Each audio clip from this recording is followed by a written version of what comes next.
Too often we're inclined to see Esther's rise to become Queen of Persia as something glamorous and nice.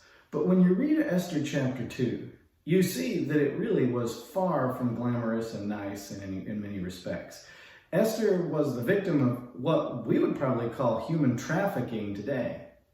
And her presence in the harem seems more like abuse by a powerful evil king than it does a glamorous rise to power. Read Esther chapter 2 and you'll see that the king wanted a new queen, so he had his men seize all the young virgins that might be eligible.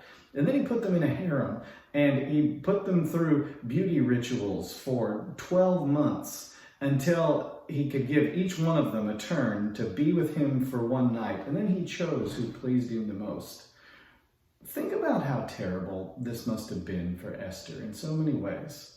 And then think about her cousin Mordecai, who adopted her as his own daughter and raised her, and how terrible it must have been for him to see Esther go through this and become an object for the king's pleasure. And yet, in all of this, there is spiritual truth for us to understand. First of all, God cares for the victims of trafficking, abuse, and all sorts of other evil crimes. And even in the midst of such terrible situations, God works. Because you remember Mordecai uncovered a plot against the king, and he reported it, and the plot was stopped. And then it says this in the very last half of the very last verse in Esther chapter 2. And it was recorded in the book of the Chronicles in the presence of the king.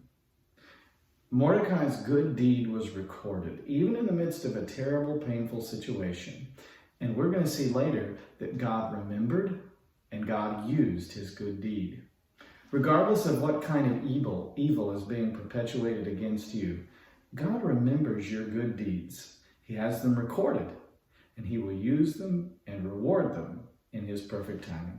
Have a great Tuesday.